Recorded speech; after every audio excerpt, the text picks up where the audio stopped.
Vem aí.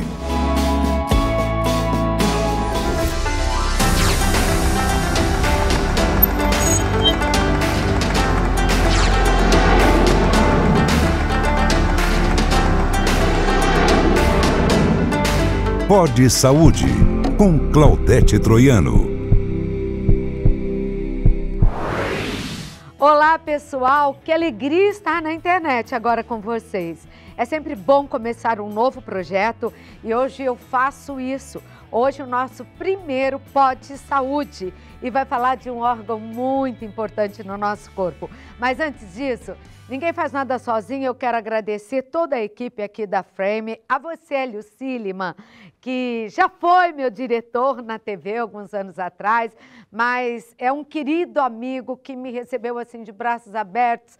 Eu estou me sentindo muito confortável, espero que você que está vendo espalhe para todo mundo, para entrar no canal no YouTube, Pod Saúde com Claudete Troiano, conte para sua amiga, para sua vizinha, para o teu marido, fala para ele comentar, porque vai falar sobre a sua saúde, a saúde do seu filho, a saúde do seu pai, da sua mãe, e é um projeto bem legal. Agradecer a Estrelízia, que sempre está comigo, né, há muitos anos também, a Gregory, eu estou de terno, porque você sabia que a peça que dá mais assim credibilidade é realmente um paletó? Por isso que muita gente se apresenta de blazer. E eu gosto de terninho. Esse que eu estou usando é da Gregory, a quem eu agradeço. A Gregory Henrique Schalman, uma grande parceira minha na vida.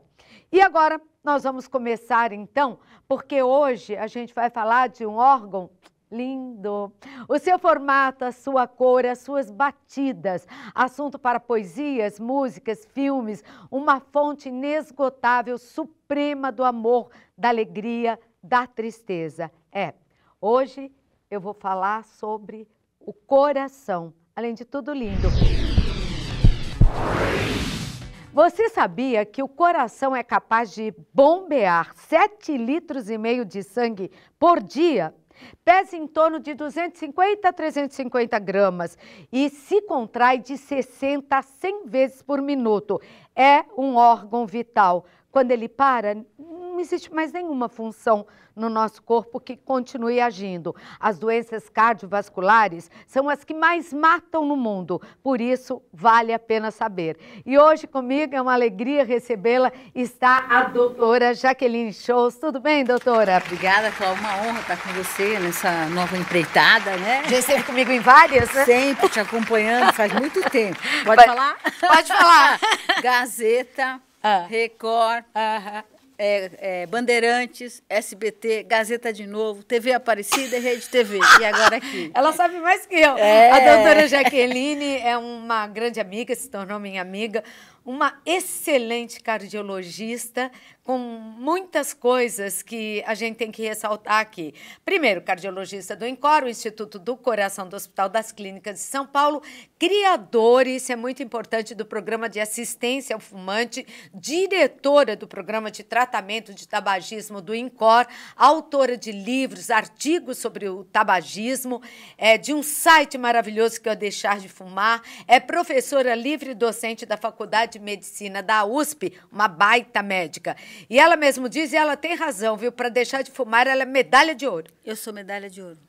E por que você se considera medalha de ouro? Porque, Cláudia, faz 30 anos que eu trato fumantes, né? E na medida que o tempo foi passando, essa coisa de você querer dados, aperfeiçoar o tratamento, fez com que, e uma sensibilidade também de querer, de fato, ajudar as pessoas a vencerem as dificuldades. Meu pai morreu de câncer de pulmão, minha família foi dizimada por tabagismo, porque na época todo mundo fumava, era uma coisa natural, né? Até as propagandas chamavam para isso, então, né? as pessoas fumavam, não conseguiam parar, porque estava associado a status. Não tinha tratamento adequado, então eu acabei caindo por acaso nessa área de tabagismo. Não foi uma escolha minha, foi solicitado, o INCOR solicitou que eu fizesse isso, e nessa busca por melhoria de tratamento, eu acabei desenvolvendo técnicas muito simples, como uma técnica de fumar olhando a parede, por exemplo, restrito. Aliás, técnicas que você criou e foram apontadas como as mais eficientes para deixar de fumar no mundo. Então, eu falo até para os residentes que eles passam com a gente, a medicina hoje é baseada em evidência científica. Então, claro, precisa ter um corpo de publicações que comprovem isso que a gente faz. Então, o que acontece? Como o nosso tratamento praticamente é inovador. Eu espero que, com o passar dos anos, as pessoas vendo as nossas publicações, outros países copiem a nossa técnica, vai ter uma massa robusta de conhecimento para indicar essa técnica mundialmente. Mas hoje a gente sabe que essa técnica aqui no nosso país, junto com o tratamento medicamentoso, obviamente, né, com remédios associados, é que permite taxas de sucesso que vão a 70%, 80% em 12 semanas de tratamento. E é fumar olhando para a parede. Por que a pessoa se sente uma idiota lá? Assim, que tabagismo... né? Fume e olha para a parede, não tem graça como fumar numa festa, fumar vendo televisão. Exatamente, porque são comportamentos associativos. E para quem fuma, se ele tira o cigarro do cenário, aquilo perde totalmente o valor. E aí ele se sente refém do cigarro. Então, na verdade, é uma nova leitura que o fumante tem que ter do ato de fumar, mas considerando que... Como você sacou isso? Que fumar olhando para a parede, a pessoa deixa de fumar? Foi tratando o paciente, Cláudia, porque tem um medicamento muito poderoso para parar de fumar, chamado vareniclina. Então, a gente usava essa medicação, fizemos vários protocolos mundiais, o INCOR participou, de uma taxa de sucesso de 30% a 40%. E eu falava para os pacientes por que esse remédio é superior aos demais, adesivo, bupropiona, porque ele bloqueia o receptor de nicotina, o indivíduo perde o prazer de fumar, além de imitar os efeitos da nicotina para a pessoa não sentir dependência. Só que o paciente tomava a medicação e não havia uma orientação da maneira como o indivíduo deveria fumar. Então, se ele fumasse sentado, fazendo o que ele fazia sempre, obviamente... Um cafezinho do lado. Ele não percebia o efeito do remédio, como era poderoso. Ele falava, nossa, eu gastei dinheiro com esse remédio, isso aqui é uma propaganda enganosa, uma fake news. E o paciente falou isso para mim. Falei, doutora, a senhora prometeu que eu ia perder o prazer de fumar, eu continuo na minha sacada, eu sento. Mostrou o ritual. Ali eu tive um insight, falei, vamos tirar então, o ritual de você. Falei, vamos fumar então de pé. Eu levantei da minha cadeira mesmo, fui na parede, porque eu até fiquei assim, quando o sangue ferveu, né? Me chamou de mentirosa. Mas, assim, com a educação, eu falei, quero que o senhor fume dessa maneira. Toda vez que eu quero que o senhor se levante, se retire, vá fumar olhando a parede. Foi em 2015 isso. Olha, foi, né? É relativamente recente a técnica. E aí, de fato, ele fez isso e eu passei a orientar antes, eu pedi para os pacientes chegar a uma tal data, que é o que está na bula do medicamento. A partir do 8º dia, pare de fumar. Como se fosse um milagre do 7º para o 8º dia, a pessoa acontecer isso na vida da pessoa. Então, não era todo mundo que conseguia fazer isso. E outras falavam até disso, que não percebeu o efeito do remédio. Com essa técnica, o indivíduo percebeu que ele perdia o prazer de fumar, não fumava o cigarro inteiro, que só do fato de ele ter que levantar, sair da sala e ir lá para a área de serviço... E fumar olhando para uma parede? Ele estava lá sentado vendo TV, ele falava, eu não vou, porque o remédio trata abstinência, ele não tinha urgência em fumar. Parou de fumar. Ia parando até para deixar de fumar. Então, hoje, essa técnica, aí mostrei em dados trabalhos científicos, aí sim, fiz um trabalho randomizado, um você faz a técnica convencional, o outro você usa a minha técnica, e comprovei que essa técnica duplica a chance do paciente parar de fumar. E mesmo sem medicação, essa técnica reduz consumo. Então, se a pessoa não quer fazer nada, ela, eu preciso reduzir meu consumo de cigarros, usa a técnica. Quer fumar? Pode, mas fuma restrito. Isso prepara o indivíduo até para parar de fumar com uma resposta terapêutica melhor. E qual a vantagem, doutora Jaqueline, em parar de fumar visando o coração? O que o cigarro faz com o nosso coração? Boa pergunta. O cigarro, inclusive, é o tipo enganador, né? Porque, geralmente, as doenças relacionadas ao cigarro aparecem depois de 20, 30 anos de exposição. E se ele para? Qual a primeira doença que acomete o indivíduo com maior frequência? Todo mundo acha que é o pulmão, é o câncer. Não é. É o infarto. Então, você vai numa terapia intensiva, os indivíduos que têm menos de 50 anos que estão infartados, 40 anos, é tudo fumante. Entendeu? Não incorre na unidade coronariana. Nem só fumante tem infarto, mas todo mundo que tem infarto é fumante. Se é jovem, não, todo indivíduo jovem que tem infarto, provavelmente o fator de risco mais preponderante, às vezes sem nenhum outro. Não tem diabetes, não tem hipertensão. Claro que se tem, isso agrava, né? Antecipa a conta vem antes. Mas o cigarro é um fator de risco para isso, pela trombose, a agregação das plaquetas, facilidade de fazer aterosclerose, que é o depósito de gordura na parede das artérias. Então, são vários, aumento da pressão arterial e da frequência cardíaca, propiciando arritmias. Então, é um conjunto da obra. Parando, isso é interessante, que em 2 anos sem fumar, você praticamente reduz o risco cardiovascular a igual quem nunca fumou. 2 anos? 2 anos sem fumar. Então, rápido. Assim, por isso que eu sou cardiologista e me especializei em parar de fumar, porque é muito importante um paciente que tem uma doença cardíaca que ele não volte mais. E é interessante que os fumantes, eles chegam primeiro no pronto-socorro, são atendidos antes, chama paradoxo do fumo. Você dá um medicamento, desentope as artérias, eles têm uma boa sobrevida, eles respondem bem ao tratamento. Só que não pode continuar fumando, porque senão vai ter o problema de novo. E se não fumasse, não tinha ido parar no hospital. Tá, começa por aí, né? Começa não por aí. lá, né? E as mulheres estão fumando tanto quanto, às vezes, até mais que os homens hoje em dia. Daqui a pouco a gente volta no fumo, né? Sim. No deixar de fumar, que hoje em dia você tem livro, tem site, para todo mundo que quiser entrar. Tem a lição tá lá, né? No deixar de fumar.com.br. Aí tem lá publicações médicas, tá. Tem entrevistas também, várias, inclusive com você. Ah, é mesmo? Para especificar. Entra lá para ver a gente. E tem as publicações, quem for colega médico, quiser se inteirar, saber sobre essa técnica, como tratar, tá tudo lá. E ela tem um nome muito legal para ele, né? Para o cigarro, Ladrão de Vidas. Ladrão de vidas, exatamente isso. Rouba a vida, qualidade de vida. E não existe idade para parar de fumar, viu, Cláudia? Não. É outra preocupação. Sempre é um ganho. Sempre é um ganho. Eu atendo pacientes com 70 anos, 80 anos. A minha mais velha é 82. Poxa e assim, é um sopro de vida. Eu até falo, não se preocupa com isso. Parar de fumar é um sopro de vida, e é um sopro de vida de fato. Mesmo. Bom, já conhecemos aqui de cara um dos maiores inimigos do coração saudável, que é o cigarro, é o fumo, né? E quais são os outros e os novos, inclusive, inimigos que chegaram? Porque, olha, até é interessante. Os grandes fatores clássicos de risco eram pressão alta, tabagismo, colesterol e diabetes. Isso até 2010, a doença cardiovascular, como no mundo inteiro, como se tem uma preocupação com isso, melhorias no tratamento. Até 2010, pode-se dizer assim, a 2015, a doença cardiovascular veio caindo no mundo. Inclusive, teve uma época que até as doenças, o câncer, por exemplo, já estava querendo até passar infarto, AVC. Só que agora teve uma retomada. E a gente atribui isso a outros fatores de risco. Então, a obesidade ganhou uma importância enorme, o sedentarismo, diabetes, porque consequentemente você fica obeso, você vai ter resistência à insulina e doenças metabólicas associadas à inflamação. Outras coisas, consumo de droga. O mundo está consumindo muita droga e acha que maconha não faz mal, isso aqui pode. Não, mentira. Faz mal? Faz mal, Você falou tem do doença cigarro. cardiovascular. Então, se a gente comparar o cigarro, a maconha, a cocaína, a heroína, tudo esteroides... Ruim. Então, tem também, o povo quer ficar tudo bombado, tomando esteroide, mulher tomando esteroide anabolizante. Pelo amor de Deus, gente, não dá. Você sabe que eu conheci um cara, ele era segurança lá na Gazeta. Em um mês, eu assustei, eu olhei para ele, um moço bonito, normal, assim, né?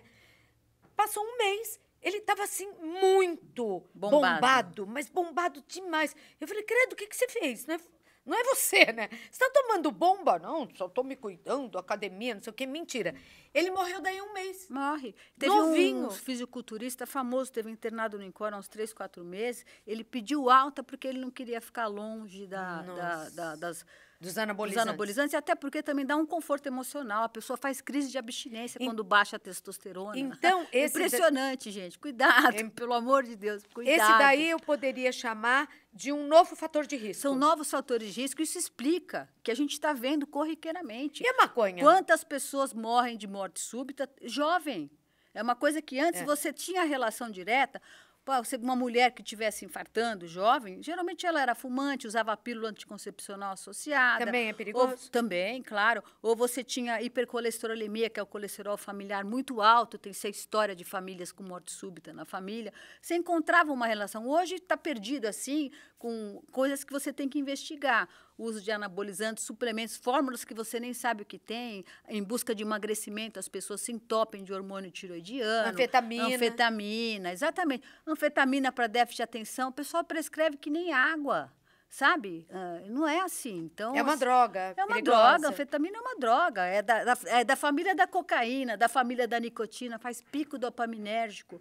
No pico de dopamina, você aumenta a sua frequência cardíaca, a sua pressão arterial, então depende da intensidade, você faz um pico, você pode desencadear uma arritmia e ter uma morte súbita. Cocaína, heroína, anfetamina, então é a uína que exatamente. Tem que esquecer. Todas drogas com ação no centro de prazer, por isso que as pessoas ficam vulneráveis à dependência, porque promove uma sensação que ela não teria de outra maneira no seu usando a droga. E você falou da maconha, falando, maconha, não, maconha agora todo mundo acha que... Então, Aí tem um agravante ainda da maconha, porque aquela maconha da década de 70, esquece, pessoal, que aquilo não existe mais, né?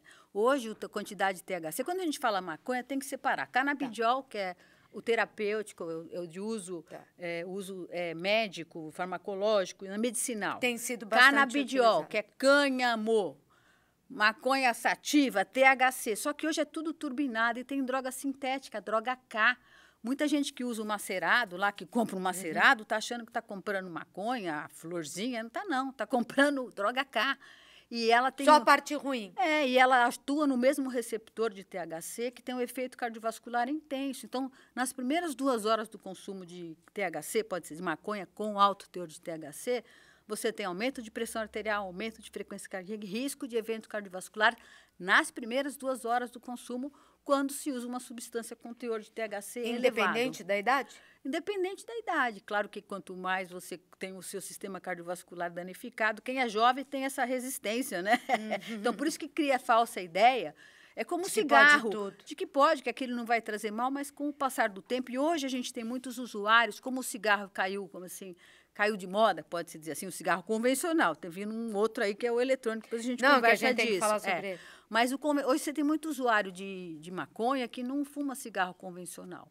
Então, e acha que tá bem. No mundo, principalmente em países que têm legalizado, estados americanos, tem estados que não, estados que sim. Você vai olhar os dados demográficos de mortalidade, internação, hospitalização, é maior nos lugares que têm a liberação de uso, por aumento de risco cardiovascular. Então, hoje, o conhecimento está sendo construído, infelizmente, porque muita gente está consumindo, acabam se tornando reféns dessa situação. Claro que o poder de dependência da maconha é muito menor que o do cigarro convencional, mas não quer dizer que pode consumir, que não existe risco. Porque e aí a frequência do uso também tem muita importância. O usuário é aquele esporádico que usava numa situação, esse hoje é difícil de ter, a pessoa usa quase que diariamente. Então, é a mesma coisa do fumante, quando ele diz, mas eu só fumo 5 cigarrinhos por dia, não importa a quantidade. Não, a dose vai fazer mal? Sim, a dose, quanto maior a dose, sim, pior. Mas mesmo na presença, se tem uma situação diária, frequente, você está sujeito à exposição de riscos, né? E o seu organismo vai lutando até onde ele pode, até a hora que ele não pode mais. É uma exposição desnecessária, pode-se dizer assim. Doutora Jaqueline, qual a doença do coração que mais mata hoje? Qual é a taxa de mortalidade no Brasil? Infarto. A taxa de mortalidade é ao redor de 12%. Claro que a gente tem que melhorar, depende, tem grandes centros que esse valor é menor. O atendimento, o primeiro atendimento, por isso que é importante, a gente sempre recomenda, dor no peito, não fica em casa tomando chá, não, vai no médico, nem que ele pode dizer, não é nada, mas é o médico que tem que dizer para você isso. Dor no peito não é uma coisa para você achar que qualquer coisa vai passar, que é o estômago, que é o que o pessoal fala, que é uma dor à toa, não tem importância. Não, tem que ser investigada. Mas não é diferente porque a dor do infarto? Claro que sim, mas uma dor, uma intensidade, que a pessoa está incomodada no meio da madrugada, vai para o hospital. O corpo dá sinais. Dá, a dor precordial, faixa etária que você tem, a dor do nada, está apertando, suprimindo, vindo na garganta, vindo no braço.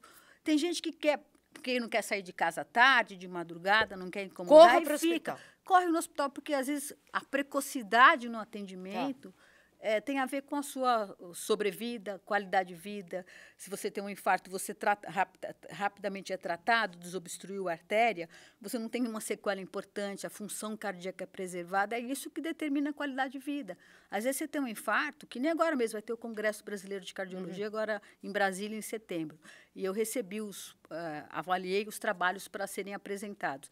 Tem um indivíduo de 26 anos, usuário exclusivo de cigarro eletrônico, com infarto agudo, com perda de substância, porque não foi tratado a tempo, então perdeu a função ventricular, e isso significa, muitas vezes, a perda de qualidade de vida, então, tomar remédio, uma pancada de remédio, ter uma vida limitada, porque não foi tratado a tempo e teve uma condição associada com algo que está todo mundo achando que pode. Não, então, vamos aproveitar e falar já do cigarro eletrônico.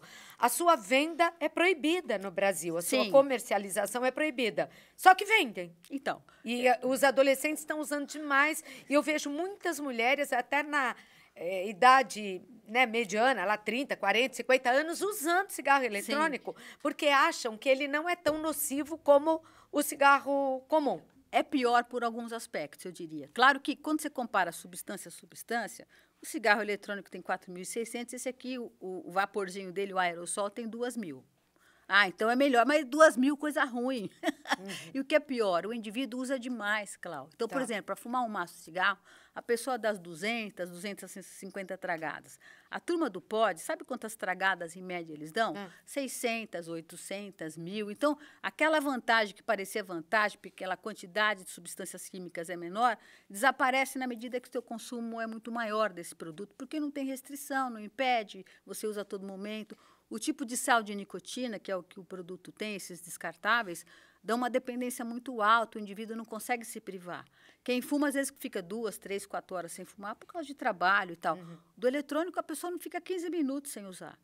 Entendeu? Então, essa autoexposição e essa facilidade do uso, porque não deixa cheiro, não incomoda, a pessoa vira do lado, dá uma baforada. Mas agora está assim. sendo proibido usar Mas, sim, o cigarro eletrônico, a onde restrição. não se pode usar o comum. Então, a restrição é a mesma. Inclusive, quem é dono do estabelecimento... Olha, ele dá multa, dá cadeia, vender esse cigarro, comprar. E assim, também. eu acho que a lei é clara e ajudou a reduzir o tabagismo convencional, também vai ajudar o pessoal a não alardear o uso, né? Porque você tem uma restrição, ninguém está usando aqui, tem que ir lá fora para usar, você não vai. Que fique claro, é tão ruim, ou mais maléfico que o outro. Bom, eu pedi para Marcela Troiano ir às ruas aí. Você sabe que eu gosto de dar voz ao povo. E você que acessa aí o canal, avise os amigos para entrar aí no Pod Saúde com Claudete Troiano, que é o nosso canal no YouTube. Você pode sugerir temas também e até fazer perguntas para os nossos convidados. Vamos ver as perguntas que te fizeram aqui, doutora, para você poder responder.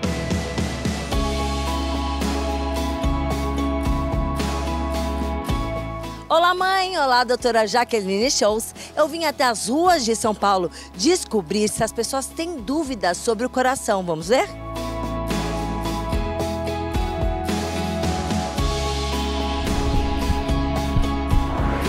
Me chamo Lohane, eu tenho 12 anos e sou estudante. Doutora, como eu posso ter um coração melhor? Vamos à história, mas ela tem um problema cardíaco.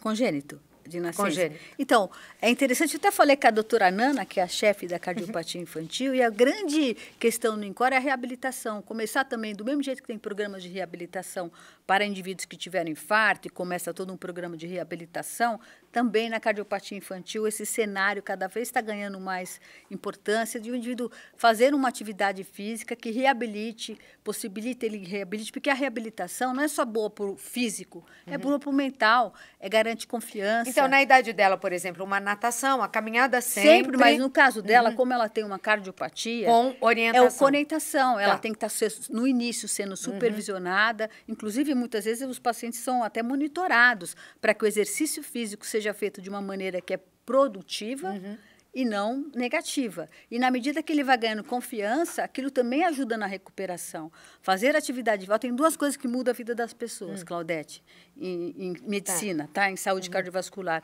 Exercício físico e parar de fumar. Né? Então, o exercício físico, ter uma alimentação, muita diferença, sabe? Agora, doutora Jaqueline, que peso tem o fator genético, hereditário para as doenças cardiovasculares? Tem muito peso, principalmente quando você tem um histórico na sua família, isso presta atenção, de morte súbita. Pessoas com 30, 40 anos que tiveram morte, até antes disso, 20 anos, morte súbita, essa família tem que sempre ser avaliada, investigada, porque existem cardiopatias que são genéticas, que então você pode ter um risco de ser portador disso, e o diagnóstico precoce, até mesmo implantar dispositivos que impedem o indivíduo ter uma fibrilação ventricular. Hoje em dia, aquele já foi um trombolho. Hoje em dia, o dispositivo implantável, que é o cardioversor, que você implanta em quem tem arritmias com potencial maligno, que a gente chama de morte súbita, você vai ter um histórico familiar disso. Então, essa investigação é muito interessante. E deve começar com que idade? Então, se você tem um histórico familiar, por exemplo, um adolescente, um jovem que tem nessa história, aí já vai ter que avaliar colesterol. Já na juventude? Já na juventude. Que tipo de doença que o indivíduo teve, se foi uma morte súbita, se foi um infarto. Então, essa avaliação, quando tem história de morte precoce na família, já começa aí na adolescência. Só precoce ou pode ser assim um infarto mais uma pessoa de mais idade? As pessoas de mais idade, aí já está mais relacionado, Cláudio, com os fatores... O estilo de vida. É, o estilo de vida e os fatores clássicos convencionais. Quando tem uma história genética que pode ter influenciar uma cardiomiopatia, que é o coração que cresce, cardiomiopatia hipertrófica... Arritmias ou morte súbita jovem. Aí sim, essa avaliação é precoce, às vezes até genética mesmo, de perfil genético, e você faz uma intervenção antes de aparecer qualquer coisa. Isso é muito bacana, a medicina está evoluindo para esse patamar, né? Isso é muito legal. Vamos ver a próxima. Eu me chamo Eliana, tenho 58 anos, moro em São Vicente e eu gostaria de perguntar, doutora, sou do lar, qual é a doença do coração que mais mata? Puxa, você contou agora que é o infarto. É o infarto. Infarto é a maior causa de mortalidade. Em homens e mulheres? Seguido pelo acidente vascular cerebral. Em algumas capitais do Brasil, em outras, às vezes o AVC por causa da pressão alta mal controlada. Mas hoje em dia, no SUS, você tem medicamentos potentes para tratar de graça. De graça. Então, hoje em dia, é que tem muita gente que tem hipertensão e acha que tem que tomar um remédio só naquele período e para de tomar esse medicamento. Isso não é perigoso? Vamos lá. Hipertensão é uma doença crônica. Tem que tomar o remédio todo dia igual escova o dente. É isso. Pronto. Falou tudo. A pressão alta mata. Mata, claro. É a principal causa de risco para infarto e acidente vascular cerebral. Os dois matam. O AVC, se você ficar sequelado, sabe? É uma coisa que, não tem sentido, né, porque pessoal? se não mata, ficam sequelas, né? Exatamente. Vamos à próxima pergunta. O povo quer saber. Eu sou Selene, tenho 46 anos, sou funcionária pública. O infarto, quando não mata, deixa sequelas? Querida, eu acho que sim, viu? Então, por isso que é importante o tratamento. Se você é tratado, você desobstrui a artéria, o sangue volta a bater naquele coração, você não tem sequela nenhuma, você tem uma função cardíaca preservada. Agora, se chegar tarde ao hospital... Então, aí você pode ter, dependendo do tamanho do infarto, vai deixar uma sequela, porque o coração é um músculo, Cláudio. Então, se você perde a oxigenação de um tecido, ele, em vez de bater com plenitude, já vai bater meio capenga, né? Então, isso limita a vida do indivíduo. Claro que tem tratamento, hoje em dia a medicina está muito evoluída, mas a gente está pensando em qualidade de vida, ter uma vida plena, então, tratar precocemente o infarto e prevenir os próximos, aí é a importância. Por que eu tive um infarto? Meu colesterol está alto, eu sou fumante, eu sou diabético, então o que eu tenho que tratar para evitar o próximo, né? Você vai sobreviver ao primeiro, graças a Deus a medicina evoluiu, mas tem que tratar... Quantos infartos uma pessoa pode ter? Tem vários, tem pacientes que têm 3, 4, 5, depende, né? Agora, hoje em dia, é interessante que, como a medicina evoluiu muito, os tratamentos com medicamento evoluiu bastante. Também. Ou mesmo as intervenções que você, quando ele tem uma angina instável, você coloca um stent. Então, muitos pacientes nem chegam a ter um infarto. Eles são tratados antes disso acontecer. Doutora, você falou aí que o coração é um músculo. Isso. O meu já deve estar flácido. Por quê? Por causa da idade, ué. Não. Se outros músculos do corpo já não são iguais, no que difere o coração? Não, exatamente. Por exemplo, tem muito a ver com o estilo de vida. Você vê pessoas que têm... Eu tenho 60 já ganhei o passaporte da alegria. Eu já faz algum tempinho que ganhei também. Então, assim, a alegria vitalidade... de estar numa farmácia. Oi, pessoal do hospital. Então, o importante é como você é tratada a sua saúde, sua vitalidade, entendeu? Então, o controle da pressão arterial, tudo, se você é uma pessoa ativa ou não, a tua capacidade muscular, você vê pessoas de 70, 80 anos com massa muscular top, Cláudio. Por quê? Porque ela se mantém ativa. Então, tratar quanto mais as doenças. Pior é, né? Claro, existem, claro, que com o envelhecimento você tem doenças de depósito, que é a amiloidose, tem algumas doenças típicas Mas o diagnóstico, o tratamento evoluiu muito, então hoje as pessoas têm condição de sobrevida e qualidade de vida. Porque nós estamos vivendo mais, e dá para viver mais e bem. E bem, essa é a ideia, né? Não é viver mais caindo pelas... É ruim, mas viver com qualidade de vida. E a medicina evoluiu, cada vez você tem medicamentos mais específicos para situações que antes você não tinha, como a amiloidose, que é uma doença relacionada ao envelhecimento, que pode dar uma disfunção cardíaca, é bastante frequente nas pessoas quando envelhecem. Então, tem tratamento para tudo. E você vai ter sintoma. Uma pessoa, se você tivesse com o seu coração cansado, você estaria com sintomas. É cansaço, é falta de ar, é limitação. Então, isso é sinal de alerta. Não é para ser assim, não é porque eu tenho idade que eu tenho que ter cansaço, falta de ar, porque eu estou velho. Não, é porque você está doente. E aí algo começando que precisa ser tratado. Daqui a pouco a gente volta com outras perguntas que as pessoas fizeram, mas eu queria que você comentasse uma coisa que chocou mais uma vez, porque na quinta-feira passada, pela Libertadores Conmebol, o São Paulo enfrentou o Nacional do Uruguai no Morumbi. Sim. E o Izquierdo, um jogador uruguaio do time do Nacional, a imagem é impressionante. Eu vi. Você viu a imagem? Cambaleou e caiu. Exatamente. Ele entrou já no segundo tempo, já... Acho que a essa altura o jogo estava aos 36, 37 minutos, então ele não jogou o primeiro tempo, ele entrou ali no segundo tempo, jogou esse tempo, e ele cambaleou e caiu. Isso assustou todo mundo, e o resultado foi que saiu de ambulância porque teve uma arritmia. Infelizmente, Juan Manuel Izquierdo veio a óbito na terça-feira, dia 27 de agosto, em decorrência de morte encefálica após parada cardiorrespiratória associada à arritmia cardíaca.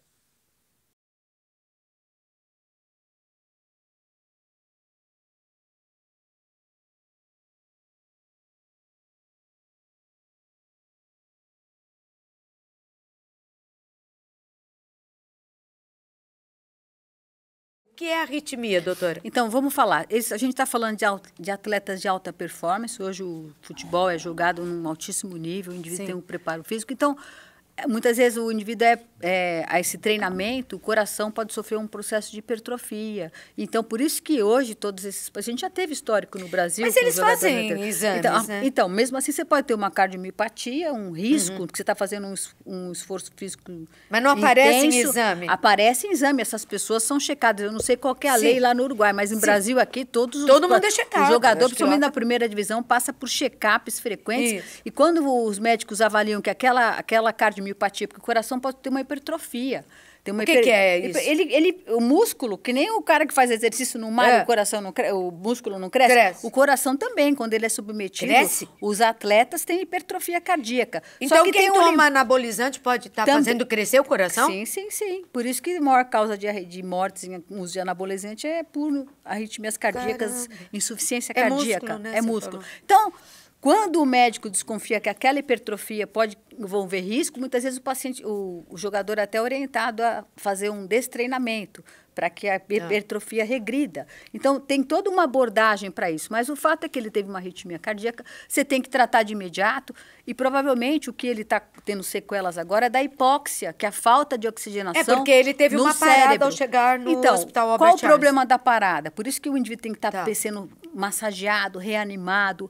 Essa reanimação é muito importante, ser efetiva, a massagem cardíaca para bombear o sangue para o cérebro. Porque uma das consequências você pode até o coração voltar a bater normal depois do choque.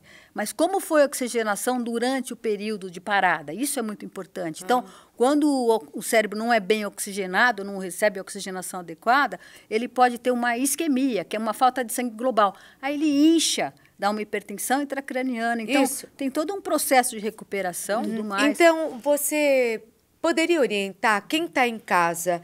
Como reconhecer que alguém está infartando, que teve uma arritmia, desmaiou? O que a pessoa deve fazer para ajudar imediatamente? Olha, eu acho que, primeira coisa, tem vários cursos de suporte básico de vida. Quem puder fazer, todos fazem. É gratuito, muitas vezes, esses cursos. Sempre tem que alguém para reconhecer de ressuscitação? Isso. Suporte básico de vida. Alunos da escola pública deveriam ter esse tipo de atendimento, para reconhecer. A pessoa está caída no chão, o que eu tenho que fazer? Acorda, pega pulso, não tem, já liga para alguém que tem que ligar. Quem souber, já começa a fazer a massagem cardíaca, né? Onde São 100 doutora? batimentos. Aqui no externo, abaixo do osso do externo aqui. As duas mãos tem uma técnica de você fazer. Deixa eu ver como você entrelaçado. Assim? Você tem que ficar ao lado do paciente. Era bom a gente fazer até trazer o povo do CLS, do BLS, para fazer direito, porque isso é utilidade pública. Vidas, então, procura o pulso, os grandes pulsos, ou no pescoço, radial. E quanto tempo deve ficar fazendo? A massagem até chegar o apoio médico. Até chegar, parar. Não pode parar. Eu já vi pacientes serem reanimados dessa maneira, ficarem o tempo, não pode parar. Né? O ideal é que entre você faz a ligação e o socorro chegar 10 minutos. Boca a boca não se faz mais? Hoje em dia não, por causa do risco de contaminação. Mas quem souber e não tiver receio, Pode fazer. Ajuda também. Mas hoje o obrigatório são uma frequência de 100. Tem até aplicativo que conta a frequência para você não perder o ritmo da massagem. Aplicativos maravilhosos, meu Deus. Isso é muito importante, reconhecer e pedir ajuda, sempre pedir ajuda e tentar identificar, perceber o que o indivíduo está parado, está sem respirando, está inconsciente, começa a massagem cardíaca. Agora, uma coisa importante, porque em 2004, o Serginho do São Caetano... Eu lembro. Lembra dessa história? Ele morreu no Morumbis, né? Durante uma partida. E não tinha desfibrilador, não tinha ambulância ali que ficasse dentro do gramado. Isso mudou a partir da morte desse jogador de São Caetano, que jogava com o São Paulo no Morumbis. Então, chama ajuda ou se manda para o hospital rapidinho. Exatamente. Tá certo. Vamos a mais uma pergunta, então, da população aqui de São Paulo. Quero ver você participando, hein? A gente vai anunciar aqui os nossos Pode Saúde para você fazer perguntas. Vamos lá. Meu nome é Jacira Ramos, tenho 63 anos, tive o primeiro infarto com 42 anos, 5 infartos e 3 paradas cardíacas.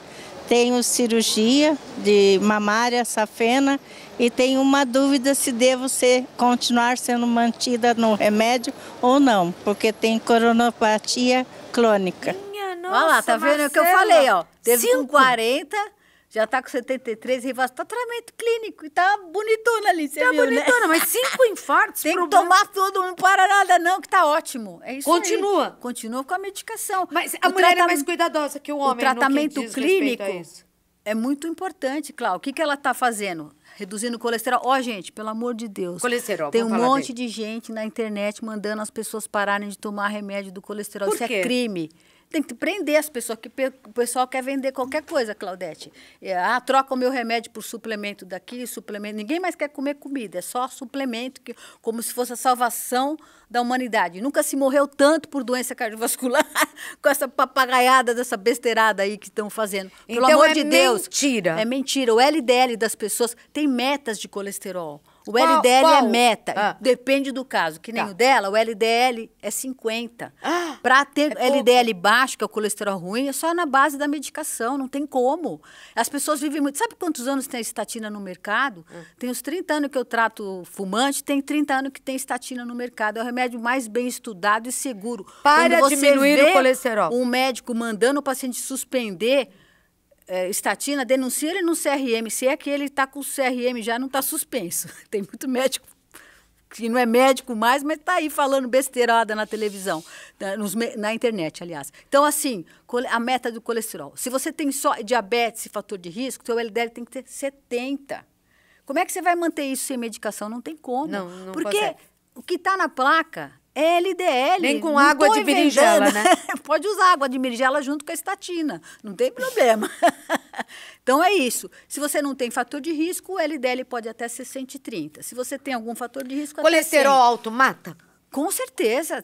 Tanto é que tem uma doença que é hipercolesterolemia familiar, que quando é heterozigótica, que não é você separa. Em homozigótica, quando os 2 genes daquela doença estão presentes, aí você vai ter uma gravidade maior. É 1 para 1 milhão, graças a Deus, que é mais raro. Mas são pessoas que, se você não tratadas adequadamente, hoje tem medicação que trata e muda a vida, infartam com 20, 30 anos, até criança. Eu já vi criança com 15 anos ter infarto agudo por conta de colesterol familiar elevado. O heterozigótico é 1 para 500, que é bastante. Então, muita gente que tem colesterol acima de 300, fica de olho que tem um componente genético. Pode comer capim que não vai baixar o colesterol. Tá, mas o remédio é estatina? É estatina e tem outros, né? Que o médico vai avaliar.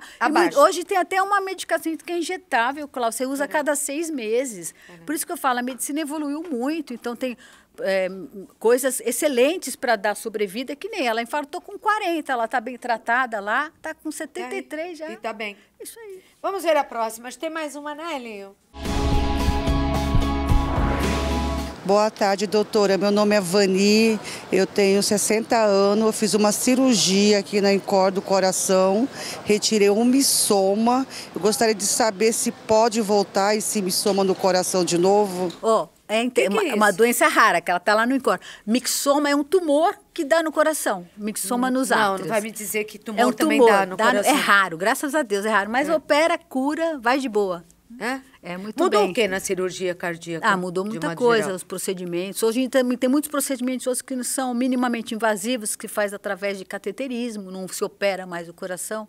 Muitas coisas hoje são feitas de uma forma menos invasiva. E na própria cirurgia, as técnicas, toda a questão que envolve circulação extracorpórea, né? Evoluções técnicas que reduziram muito o risco de mortalidade na cirurgia, no pós-operatório, uma série de coisas. Pós-operatório e procedimentos hoje melhor? Minimamente invasivos que se faz muitas vezes por cateterismo, né? Muitas coisas que se Quando operavam que é pedido antes. O cateterismo?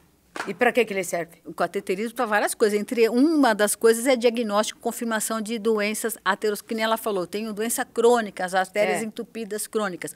Ou numa situação de emergência, que o cara teve um infarto, que você vai poder abrir a artéria com desentupir com angioplastia, né? Que idealmente você trata o indivíduo numa fase aguda de infarto assim, que é o ideal. Doutora, e para saber se o meu coração está saudável ou não, eu devo fazer exame de qualquer maneira, ainda achando que sim, que está tudo bem? E que exames são pedidos? Então, faz parte saber? da prevenção, Cláudio, do check-up preventivo, né? O indivíduo aí, pressão alta, medir a pressão arterial, vai no ginecologista, mede a pressão arterial. Qual a pressão ideal?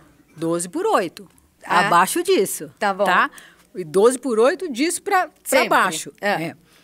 Medir o colesterol, avaliar, principalmente nessa questão de genética, que o colesterol não dá sintoma, nenhum sintoma. Então, medir o colesterol, avaliar se está dentro da prevenção e tem metas para eu atingir. Então, o LDL está 180, não tem fator de risco nenhum, 180 de LDL é alto, tem quem está na prevenção. Então, vai tomar medicamento para trazer para 130. Se tiver algo para corrigir na dieta, senão acaba precisando da medicação. Então, colesterol é importante, não fumar, fazer atividade física com regularidade. E se tiver algum sintoma, sempre pesquisar. Tenho arritmia, tenho palpitação, tenho cansaço, tenho dor no peito. Visite o cardiologista. Visite o cardiologista para uma avaliação mais minuciosa. E aí vocês vão encaminhar. Ver o que é necessário ser feito. Tá certo. Agora, doutora, vamos falar da obesidade e vamos falar do diabetes também. Perfeito. A gente casa com o cara, ele tá magrinho, bonitinho. Não, às vezes é um tanquinho, às vezes não é tão tanquinho, mas tá magro. Aí você fica um tempo lá casado, você vai acompanhando a vida da pessoa, a pessoa fica barriguda, né? Normalmente mais os homens que as mulheres. Esse volume abdominal, essa barriga de maridinho aí, isso daí é perigoso? Essa gordura é perigosa? Os homens morrem mais, em média, 10 anos antes das mulheres, acho que sim. Tem mais viúvas não do que é a viúvos. Gordura metabólica. Então, assim, é importante o indivíduo nessa Mas por condição. que o homem cria tanta barriga mais que mulher? Normalmente são os bebedores de cerveja e o churrasqueiro, né? Você já reparou?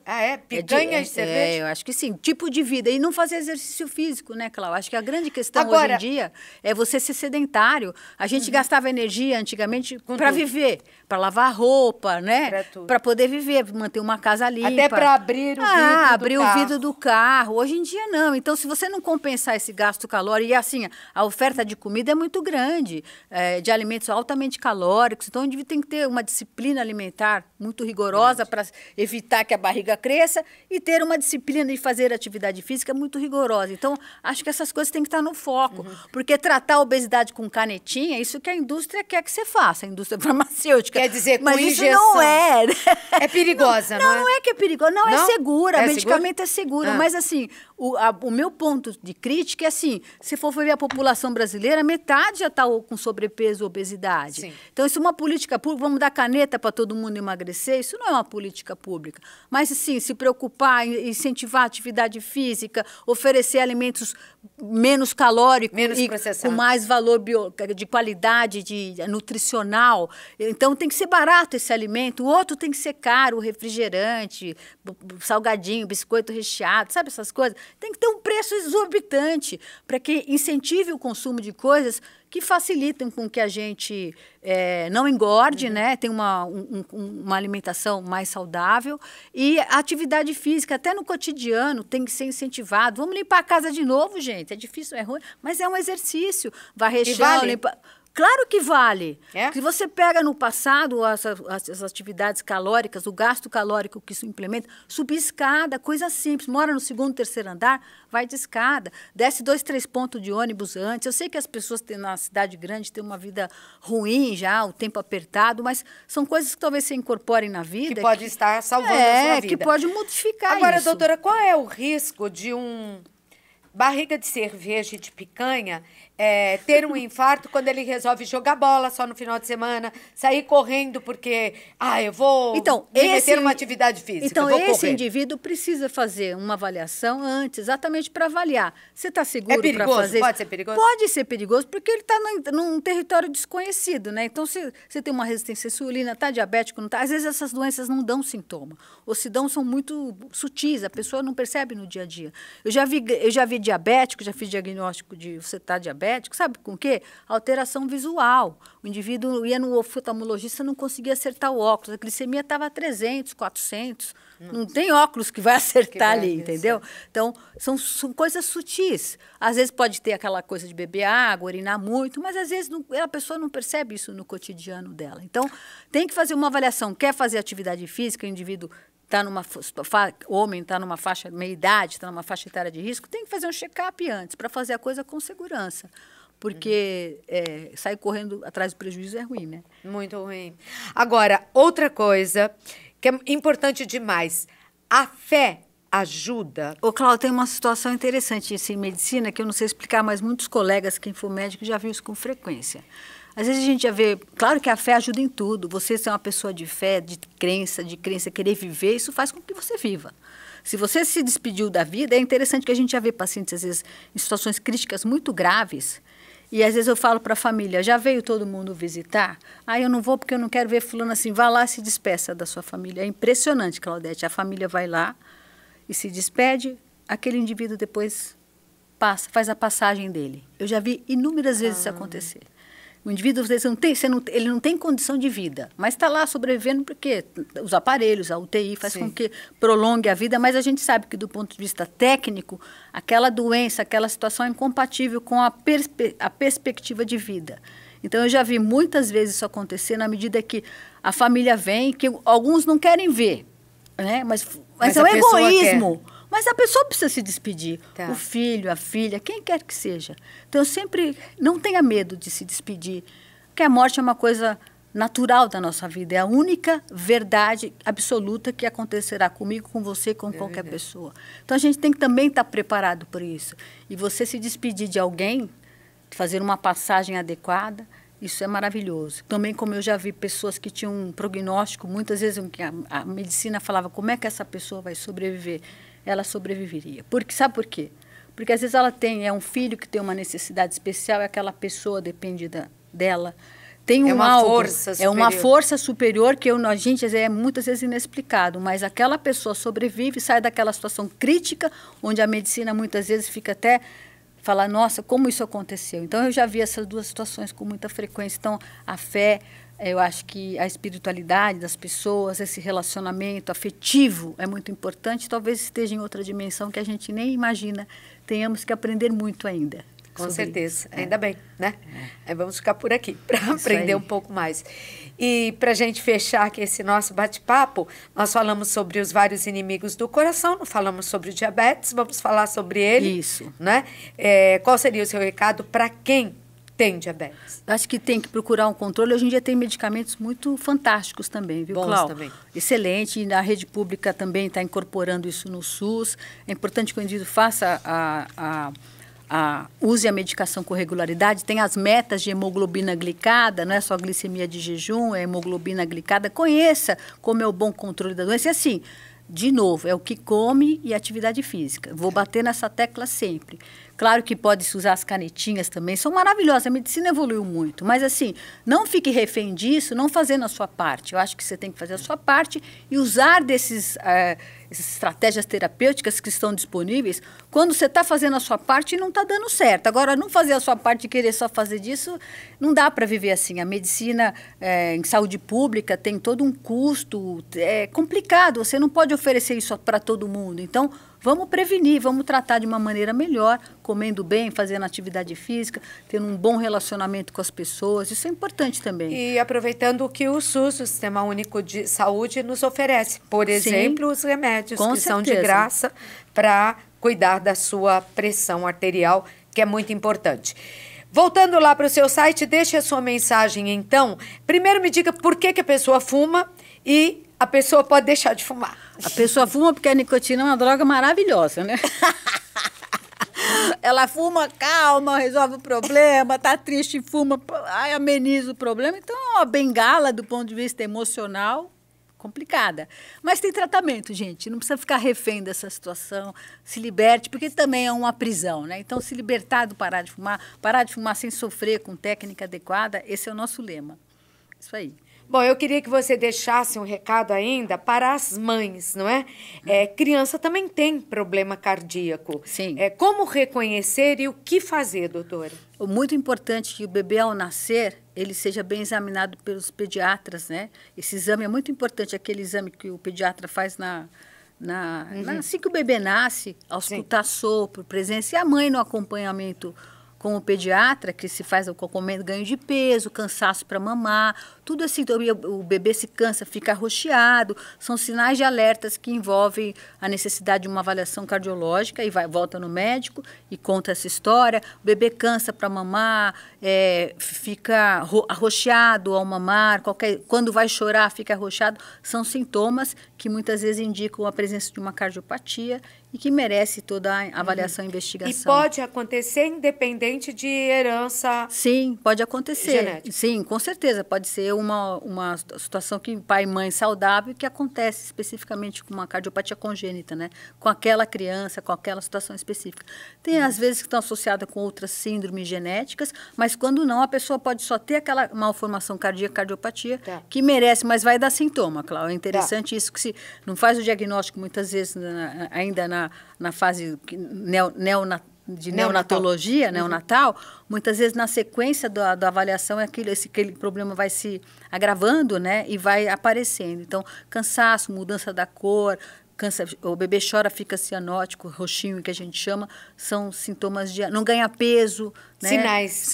São sinais de alerta. Não ganha peso, né? Não está desenvolvendo, tem que sempre fazer a avaliação, pensar em a presença de uma cardiopatia congênita. Impressionante como a gente não ouve, às vezes, o próprio corpo, né? Porque o corpo sempre dá sinais. Sempre dá sinais. Por isso tem que estar atento. Às vezes a gente também normaliza muita coisa que não é para normalizar. Então, quem tem que normalizar é o médico. Não tem vergonha de ir no médico e ele falar, você não tem nada. Graças a Deus, que bom, né? Mas cabe ao profissional da área médica fazer o diagnóstico. Tá. Mas em termos de políticas públicas, né? No que diz respeito à sua área, você como médica está satisfeita?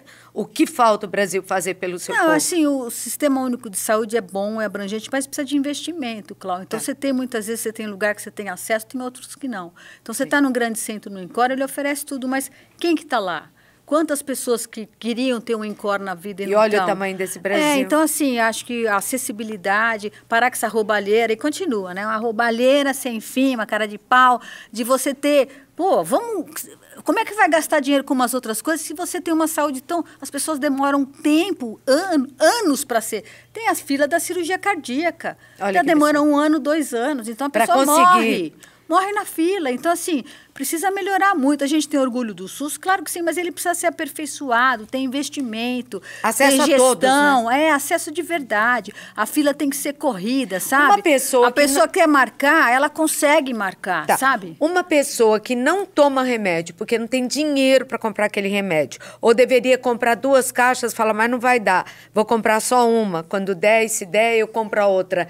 Isso pode levar a pessoa à morte, doutora? Olha, Claudete, as doenças crônicas, às vezes a média de medicamentos que um paciente toma são 5, 6 medicamentos. Então, é muita coisa. É muito importante que o remédio não falte, porque são doenças crônicas. E os remédios são caros também. São caros, você tem que tomar, que eu já falei aqui, quem tem um infarto, ele casa com a farmácia. Ele vai ter um bom tratamento? Vai. Vai sobreviver, que nem aquela paciente? Vai. Mas ele casou com a farmácia. No mínimo, ele toma 5 classes de medicamentos. Se ele for diabético, vai para 6, 7. Então, é caro e tem que estar no SUS, porque é uso contínuo. Se você para, o colesterol piora, o diabetes piora, a pressão descontrola e você piora a sua doença, né? Então, assim, a medicamento de uso contínuo tem que estar disponível e tem que também ter acesso a medicamentos de qualidade, que a medicina evolui. Não adianta estar com o remédio da onça pintada lá de 200 anos atrás, que esses remédios novos têm que ser incorporados para ter no SUS. Então, se tem um lugar para investir dinheiro, gente, é no SUS. Medicina de qualidade, médicos de qualidade. Não ficar abrindo curso de medicina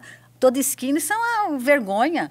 Só podia abrir, no meu ponto de vista, quer abrir um curso de medicina? Quem quer abrir, monta um hospital e oferece para a população atendimento gratuito. Aí você pode montar uma faculdade de medicina, mas não é isso que acontece. Tem muitas que não valem. O nego monta a faculdade de medicina. Vou falar que você sabe que eu sou faladeira mesmo. Vou meter bronca aqui, vou aproveitar. Como é que alguém autoriza, o Ministério da Educação autoriza um curso de medicina sem ter um hospital-escola? Sabe o que eles fazem? Ainda vão se apoderar, pagar para os hospitais, não tem um hospital próprio, e quer utilizar o hospital-escola público para isso.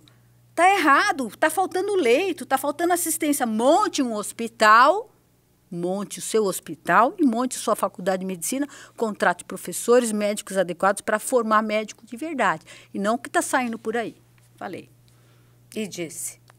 Obrigada, doutora. Obrigada. Eu conversei aqui com a doutora Jaqueline Scholz, que é médica do INCOR, Instituto do Coração, que tem livros publicados, que é aplaudida em todo mundo pelo seu método para deixar de fumar, que realmente é o mais eficaz no mundo, isso comprovadamente, e que tem o site deixardefumar.com.br. E o seu Instagram qual é, doutora? É doutorajaque.scholz. O Scholz é SCHOLZ, sopa de consoante. Minha vogal só. Uma sopinha boa, hein? Tá aí no vídeo também. É sempre uma alegria conversar com você. Muito obrigada. E que esse alerta sirva para você, para vocês que estão vendo esse podcast aqui, que fala sobre saúde. Porque saúde pode? Pode.